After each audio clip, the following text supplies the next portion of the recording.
media me the Otumfuo pa so obe Otimi nka ekesi bo se menhia ba na yi ho a ne menhia ho a won pam no because yensa se esai ye kokwa ye tuguo yensu a eche nyina ayo no a ali ensu a wo asantemam ha ni nyina eboabo ano a na dia koma pra na pra so dia koma po vulnerable to exploitation. Their purity sacrificed at the altar of prophets. What was once put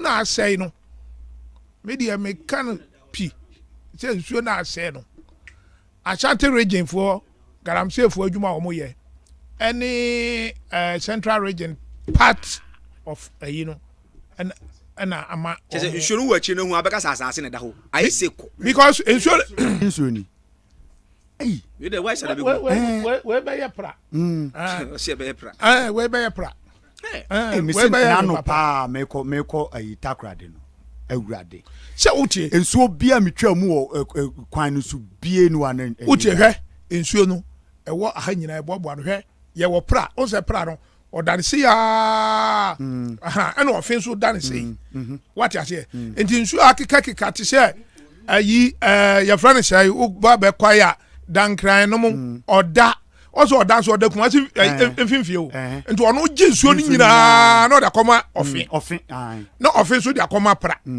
wa ho ana pra so no ogi nsuo no kakra ewo ayi se fa kodon side ho ni busome fra ho side ho no nsuo no ehon susuo no nyina nsuo bi da ho ye fa na enunu enunu no so gigia no so dia koma pra enti ofi nsuo ya hunu dia ye nyina wa Ashanti region ni ba bia no ni nyina no at the end of the day no e koprem enti we no ye Galamsay ayi na bi no moyi be si anu a lenye to o mu si nsuo no so ankasa to no o mu si nsuo no ankasa na o mu we ho Bonsa river no ba na kuta no o mu de wo eno na o mu de wo na machine no twe anwea no fam na nyese eye efi keke enuro san oh yes o mu de chemical ni ade nyina eye on na kwai ali chese no Ghana ha no media me maka che aban mienu e ba ya ewuru o ma we ye NPP ni NDC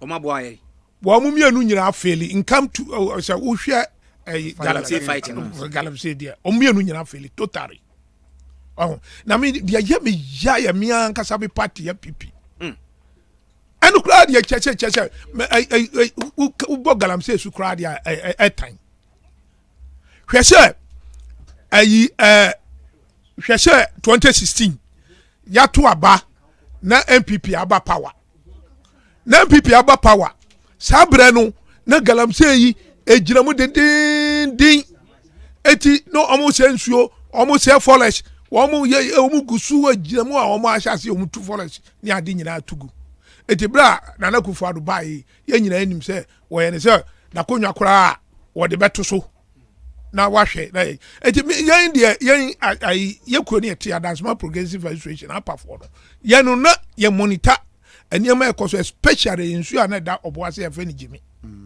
what you say ye no ne ekọ ho ye monitor se ye hwea se ne Galamsay fo no entumi ense no na kufu ado de Ghana ye taxpayers money edi enipa kwota kwane other alias so omuko sua ekwan fa so aye tu afom agodie se ne be ya wo metumi aba abetu no mabo ye nsuo ni ye nkwaye no ho ban wokoba ye no enu ano no boja wo mugu mu enipa no wako kire wo mu kwan ye fa so we nam na wo ba ya cheche enhihye bia ameda ho ya ka ya ka omumuya ena wo mu atu Galamsay ya na se gravity ya se kotoko hene so etu ahemfu ni bi eno mom na ho kakra de na ha me kakra free say oh ohine because oh say ohine no what na hemfie ti madawor mati mitie kotoko hene wono haya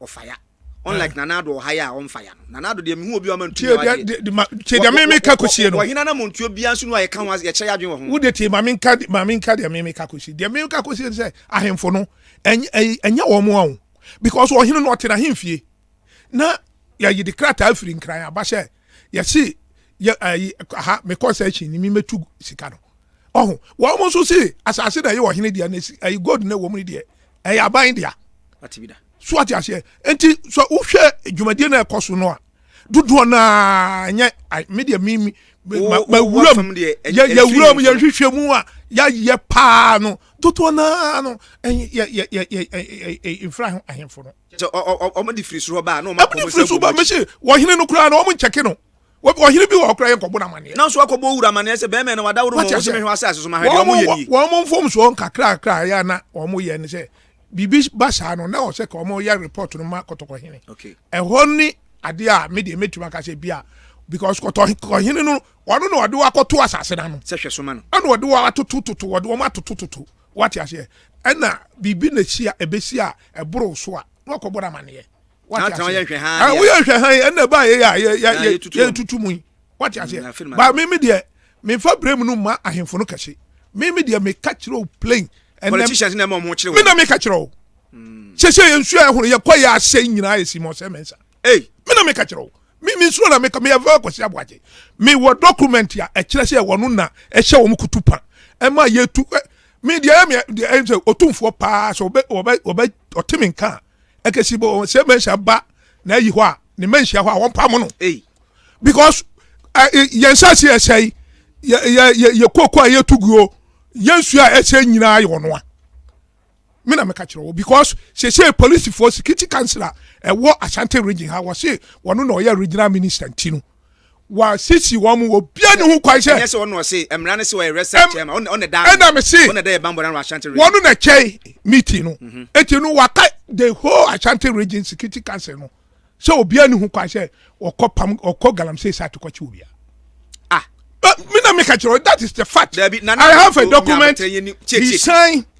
Onu Simon Semensa wo. Me wo documenta. Simon Semensa sign.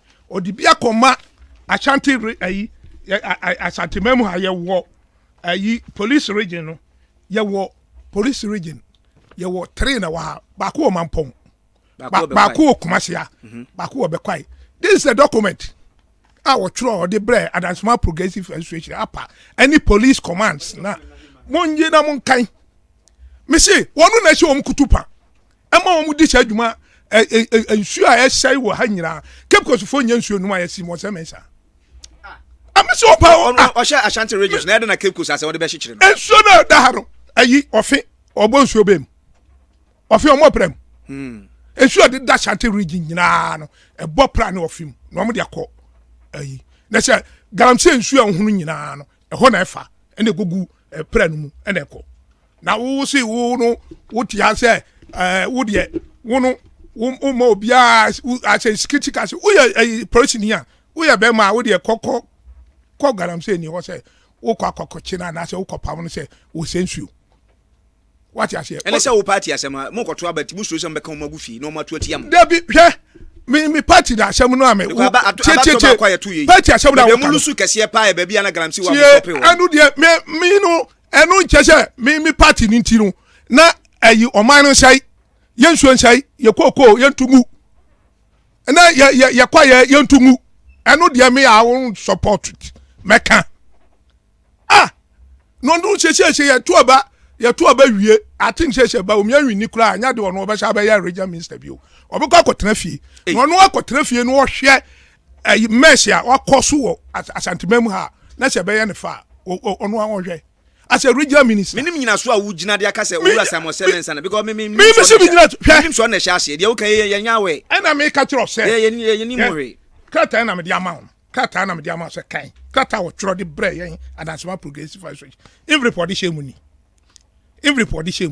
address egu akire be kan hwe e no de stop you adwuma no me na me ka cho hwe kata we kata we kuta me we ye minister for lands and natural resources ayi na boso no letterhead no ayi na boso no nya bi na bo ono no de no so we ye minister for farm yes we say ye we ye interior minister we interior minister ene de ma ho yes we ya IGP che we IGP we IGP sa o no o mu ka kire se ye ni ayi police command no ye nkamom na ye mo nsuo ho ban hwe ye bo ayi jimi nsuo no ye bo ho ban ma nsuo no eni ti Galamsay fo a se nsuo no enu na ma ye twa nsuo no mfo nyini e de ko kire minister for lands and natural resources enu o ye so okay sha that's more progressive association muni police for motumi ahwe abo nsuo ho ban se nsuo nso na hwe oboasema nyina motumi abo nsuo ho ban na se nsuo ya hono dia ene ya stand ya standing mandate no enti nsuo bi ti se dankran ye ma omo ti ase dankran ene nsuo fana ye nsuo bi a koko farmers no eno na omo wo ho enti se nsuo no wo anhwe ene omo fa se nsuo no so eye dai wo mo fa se nsuo no hye ye nsa ne enko bo ho ban se de be ya timamufo be nya nsuo anom na omo nya bi de agu omo koko so what ya say ye koka ye kai mo omo de sa ne ma wo nkata wo nyina ba ebraye em ye hye ye bo nsuo no ho ban a si bo se men hye won ti ahye onjai wa fra eno de kata no braye kata na kuta no kata re kinkan na tie mu ahyem asema osi won se men hye even though wasi kata no kra ayi police ayi dampare any your friend say interior minister satam no ambusdari na na wo any way your friend say Mr. Abujinapo sankata yo mo de bre nyina wo si wonyi kratar krantum according to the document no chiro ba e your strategy na odi dey stop ayi adwuma na ye no what you say na me no onu kratar no mo de bre adansoma progressive association no enipa na ochro krata no on provoke ye krata no obi anyi mfiri ye nsem but akwati say police for na ene omo ye adwuma no ene ono minister no ye no say onu na ye regional minister ntinu wo ye o chair security council no enti waka kira police for no say mo obi ani achi obi ani entua na mon enkobo nsuo no ho bai enti say no wo jayagum ene Galamsay everywhere na me dia ya me ya say na nakufo ado say on pe Galamsay me na dabia me ka say na nakufo ado pass what ti adansoma progressive association what yenka mo di say chimo say mensa e be ka one day kra man tam so onyi na konyansi jai because wamwa ayi kra dabia wo be Manhyia Otumfuo be kasa fa Galamsay hu awo apamprama forest bia no na simo say mensa ti Otumfuo nchai otini nchepe aso Otumfuo kanye gu na sum ana mombo adi eno wo ye wo kro yem me say me dia me akosha bo agide me si kepko sufo nya nsuo no nsuo ahono ye nkwa ye koko ni nyina ye fa sosobo emfa moro wo se won tia se me akosha bo o fra me court me ba be yira no na che wo ye di security council nyina wo na wo che na bibi nko ya me akosha bo agide emfa sobo no mo me emum de wonu ne ase ade to bono ana wonu suru wo enye se na me kan adwuma ye pe ya ye de bebo Masha, kata nyono sanye, kata na ho nyono sanye. Me akosha bwaje amtia. Okoka kire regional commander say ye nche akosha bwaje ntum. Adentia, akosha bwaje efati ai Galamsay. Okay. Afede hwe kata bi kro omo twiro ye. Me wo mo trapo mo oni wo mo security council no. Ayi your friend say wo mo security back kra from say pu. Me rafi wo mo di kra national security for. Womu kabo mu trapo mi hwe krata bi a me koye ye fra me we national security for ye de krata ye se Galamsay konfo bi atworo krata fa wo enti ye de krata abetu manim mi ya no ni afro womu afro womu pani ba ko wo enkran ye se ai akwaro wa ba womu se ai ye de na ba ha wo se oni ya mu wi a mo manem ra ha na se o mu mra so obli fa mram na se odi bi manu oh se mi wi na mu se okay usi mi ya no mate na krata wa na tworo ye address bi ani so nse misa be ne wo so kata we free hen court of family bi mo so na David ana kuta mi nya kata na me de kire e green se forest we address be na wo so when na kire ye e green okay maka mate me de ko cheme lawyer na me ko na advice a lawyer de be ma Mr. Abwaje ade na wo na wo kwayirim ho na wo ne owura Simon se men san international kaza me na me she kwayirim na se ni be hutifo ni be hwe me kata na kuta ye no ye di bia koma no kata na aban empanifo no di ma ye no yakoma owo copy adwuma na wo ye no a wa ho che no na mo ni me enya se wa ho to no mani abi o masha me yakosha Bwaje me yamadwuma na mdidi o me anya association yanka Ghana asem association yanka Ghana asem ne ka association Ghana asem ne yaka o man ne ya kekere anya ba akofo wo regional minister konwa no NPP fo nyina ntumi nkɔtra so wo eti sɛ wo nyame yo adom na nkɔtra so a ɛsɛ wo yɛ de ebema party nanima benyam na bibia anya wa werɛ hokura sɛ Nana Akufo-Addo kura sɛ Galamsay was stop no na sɛ wode na konwa kura beto ho kura wode beto ho yɛmpɛ solution yɛma problem yɛnya personal attack yɛhwɛ ade so personal attack yɛka sɛ wa na kura nipa no sɛ ɛkɔ abewie sɛ yɛbɛyɛ de yɛtu aseɛ no solution here tie Adansoma Progressive Association yɛ press conference yɛ hwehwɛ mu nyinaa no yɛ declare command ɛyɛ NPP wɔn national chairman say this is our solution me wa ha copy wa ha me de mauna wa hwe copy ade ya tro ye de command national chairman this is the copy ye tro ye de command national chairman say Adansoma Progressive Association ye hwe mu ye kan say ye den Nana Akufo-Addo say Galamsay no want to stop Galamsay obi no obetuma stop Galamsay eti Galamsay no wo mo nya nhyehyeye papa emma mrante no nya adwuma no because adwuma ni o man mu na Galamsay adwuma no so ye adwuma edim pa eti no ase mo be ye hyehyeye papa no ma ye ne yie na nkola na tu gold no ma kata so ni aduadua nnua no ye be se nya ya sase back wo hwe ye so ya ma bibia me na me de concrete koma party office the command regional chairman enso no yate ho hwibio what ase yate ho hwibio ena nkula igusu na omutu ayashashi tu solutions ni be say o suggested ena kuta una na jikaye na twa o suggested jikaye o suggested man nkenka nkyerɛw ba me de wai e ma kyerɛ madwuma maybe so as o suggested yen me se man nkenka nkyerɛw of abali wa me mfra ha bi da bi u fra me so asema yi ano me se o suggested ya association o suggested ena me de krata na ma wo de fa fabra na me pa me fabra na me si ye din komo sei wo na wa kan asem firi wa no na ade yes o ja say ye hu ye hwehwɛ mu no ye hu say aban bia ni ho a obetimi stop Galamsay ne mum one Nana Akufo-Addo Galamsay no obeto yi ni omo ye Galamsay no enye ono na di Galamsay baaye enti the best thing is say wo mo nya nhyehyɛ papa na nhyehyɛ no nhyehyɛ no bi ni say one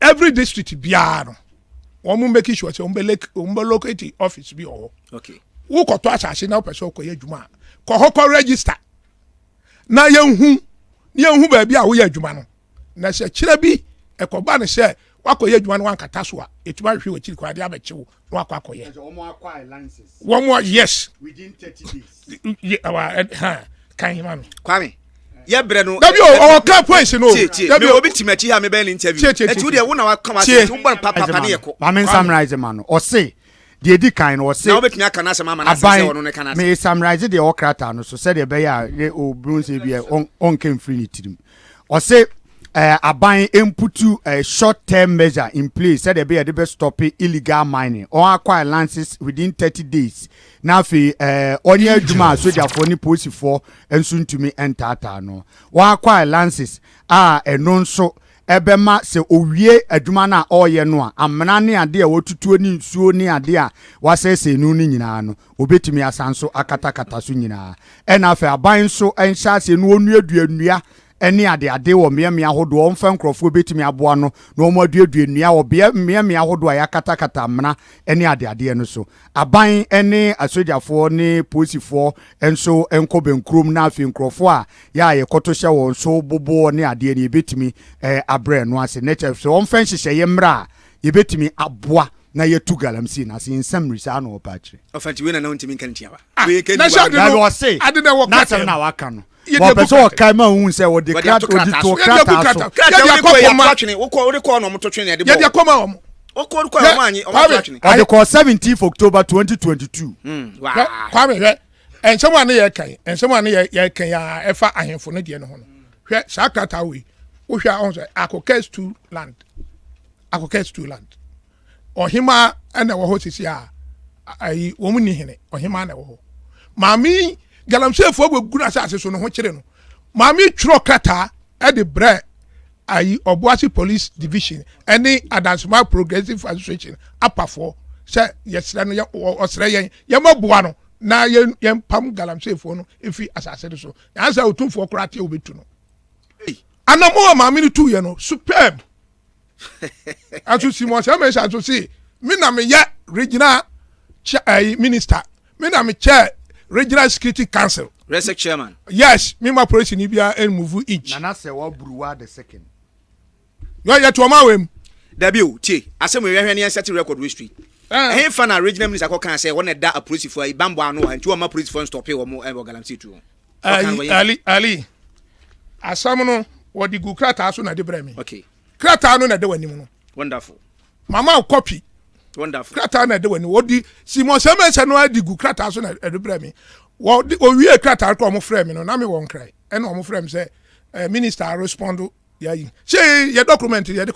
man copy krata o choro bre no enti me chi me akosi abuaje me koso aka copy say ye kwaya ye tu hwe ye mpanifo no tete ho fo no wo mo nante kwaye mu na be hunu say asase wei asase anufu suo gold bibia wo so enti wo mbetena so e na wo mawu ko ne yensu ya ba beto so se ye te ha emma ahoho kura wo be ko Galamsay site enipa na wo tu sika wo be bisa no na oye channel ni onye channel ni na ofia bijan wo mfia bijan na ofi Senegal krata na da ha no what ya say wo se de wo de bere no ne nsaka na wakenkan otirim poni nyina na wo ka che wo se ebe ya obehunu se won krata ekura wo edimu na wo mfantwi mfa no so no mfantwi fa so nti no ja wadwuma ne yo fato nkyɛn no nwurawura mu anu ko hu se wo krata na ekura no dimu dia na se wo so ma akwa ba ma akwa nti fo na de wo se si krata na o tro inflation ni wo free ha concry na wo ye minister na so minister atro krata ma obi a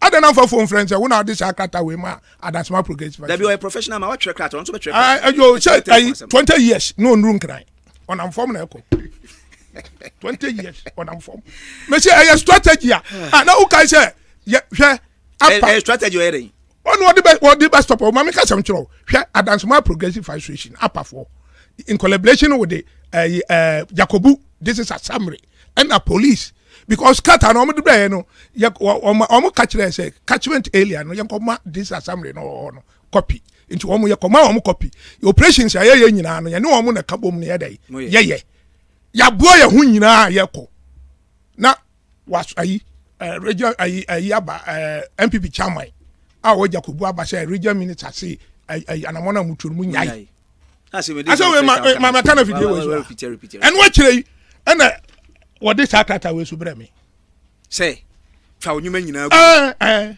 na say the Jacobu chairman kan no no that's all and was so chire say won krata na ekura na de say was wanyi ni answer obe wura ma obe huna wie no me na IGP dan pare unsuro no akofa letter head wo de atworo krata Mr. Jinapo, Minister for Lands and Natural Resources. Me akosi abuaje na me ko fa the letter head. E dey actual krata. E dey na ma regional minister mu ye duru sin afo ya abo mo krata agu. Anu krata mo nwa no. Native regional minister no wo sun chai Minister for Lands and Natural Resources. Esu abagu. Wabagu ya wonu an sempa na me ka kire ne se insase na say kokua ye tu group ni nyina no egu ni tiri so na nchega Yakobɔ ya dum na so obetena fie na otwe na ni hwe na chi no hu anyama mesia ono ankasa wa koso asantemamu a ono uso da na komanhia Otumfuo cha Simon Semense ba manhia mo pabo no wono na asɛ yen sase ni nyina sa himfo a yetututu wo mu nyina no Simon Semense na mana barisa. So yes, something I can hear you. Right. And thanks for the many sacrifices, including sacrificing, risking your life in this kind of job. We have seen you before running in the forest and even soldiers trying to seize your camera, damaging your vehicle. And we don't know who they are for, whether they are for the country or not. Clearly, if they are for the country, they will not be chasing you because you don't go there to mine. You only go to expose. So let's begin here. We are told that clearly the situation is because of the impunity as a result of the lack of punishment for those who have infringed over the period, who have violated the laws over the period and have not been punished. Can you give us a list of some clear cases of individuals, companies who have violated these laws and you and others have exposed over the years in this fight? Just give us a sense of it. I'll start with C&J Alaska, which started the destruction of the Upper Wasa Forest Reserve. And at that time, we reported, that was in 2017, 2018, when we went there with the task force. They were leading Chinese miners. In some cases, when we asked, we saw that they had just prospecting licenses and they were still mining the forest. And when we flew the drones, we saw miles of devastation that has not been reclaimed until now. So a large portion of the Upper Wasa Forest Reserve are now pits and gullies destroyed by C&J Alaska. That company metamorphosed into Imperial Heritage Mining Limited. And they also invaded the Apamprama Forest Reserve in 2018 with a prospecting license. And when we went in there, they had over 35 excavators in the forest and they had destroyed it. When we did that report, nothing happened. Nobody was invited. And that's a gross violation of our mining regulations. And even the Minerals Commission was aware of what happened in that forest. Today, one thing led to another, more people joined, and 50%, according to the Forestry Commission of the Apamprama Forest Reserve, is now degraded, pits and gullies. Now, when we did that expose, we expected the state to act, but it didn't.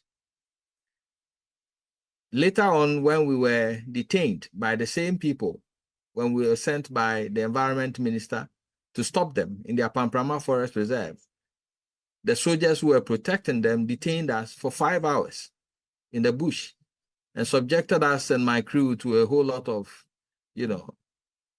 assault. Nothing happened afterwards. The military said they were investigating. Until now, that report never showed up. Let me also give you a second example. When we went to the Samre Boy area, close to the tunnel, in violation of our mining regulations, the Akonta Mining Limited, owned by Chairman Wontumi, was mining few inches to the Tunnel River. In fact, it was violating government's own buffer zone policy. And they had leaked their tailings. I mean, the mining residue was leaked directly into the Tunnel River. What does the buffer zone policy say? It says that you cannot mine 100 meters from a major river. Thank you very much. 50 meters, depending on which water body we are dealing with. Right, that's fine. Now let's move on. So what has become of that? Nothing has become of that. In fact, we provided drone footages of Akonta Mining Limited and how their tailings were being leaked directly, washed into the Tunnel River. Nothing happened. And we remember, also reported, we remember that the Forestry Commission had actually issued a statement indicting Akonta Mining, correct? Yes.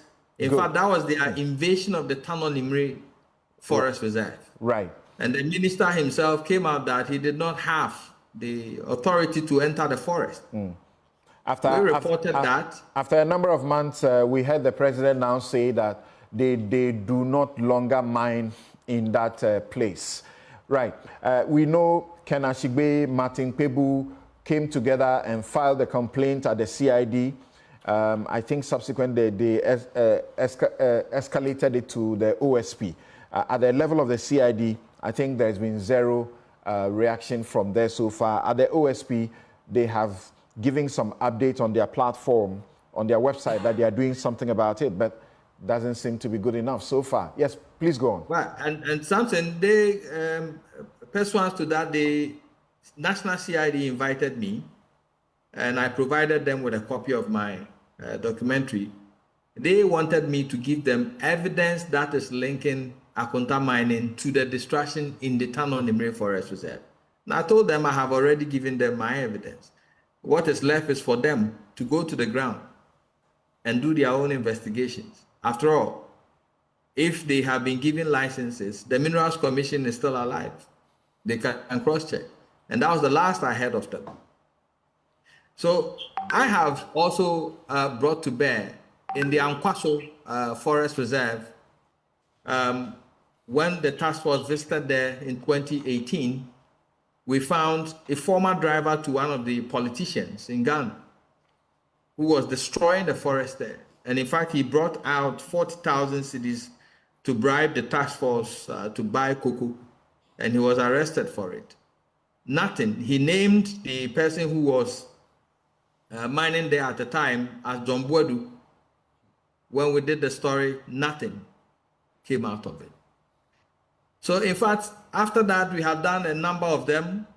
The recent one in Tanzania, which links one Chairman Addison of the NPP to that destruction. I called him. He did not confirm or deny. And after the report, a number of the illegal miners have entered that forest, as you saw in the latest video. Is that the Enchi situation? Yes, that's the Enchi situation. That was in January.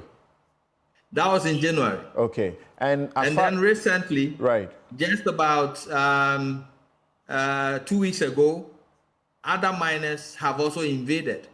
This time around, we are on the ground. We are being told of names within the same party.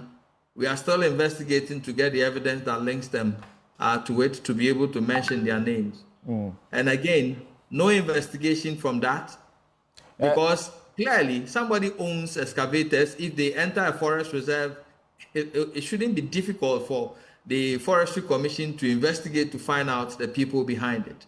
But no arrests were made. The excavators, they allow them to cut them. As we speak, there are surrounding villages of the Tanzania Reserve. The excavators are parked there as we speak, waiting for this whole thing to die down, and then they go back. I am privy to a process that suggests that Shraj may have interviewed you on the back of a petition filed by two individuals, Suleimana Isifu, who is in Germany, and Dr. Jacob Safo, who took up your report and lodged a complaint with Shraj to investigate the matter under they are the directors of the research group, Center for Climate Change and Food Security. They lodged this complaint early in January 5, 2024. And they have been sort of pursuing Shraj on what it has done so far, because in that report, it became obvious that the Forestry Commission officers in Enchi were complicit in the illegal mining there. Has Shraj spoken to you? Yes, I had a gentleman calling from Shraj to ask some questions, but since then, I've not heard from them again. Okay. Give us, if there's one or two more lists you want to just mention, and now let me ask you my next question.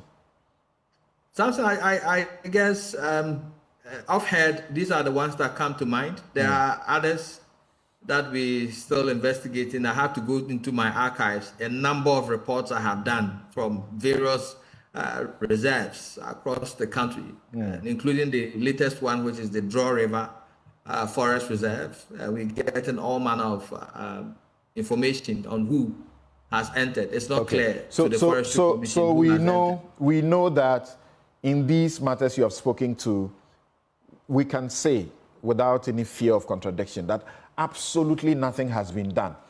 The things they do about calling you to, interview you is nothing. We cannot say if you did that in January up to now. We are getting to when we're in September.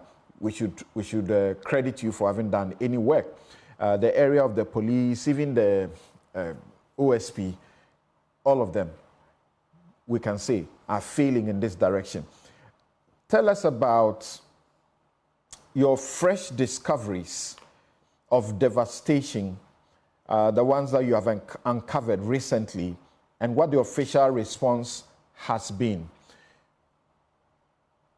So we had the one that is showing on your screen right now is the Draw River Forest Reserve. Now we heard that somebody has entered that reserve.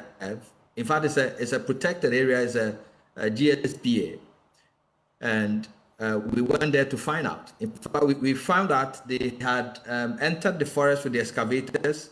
After agitation from the youth, they brought the 3 excavators back onto the forest road.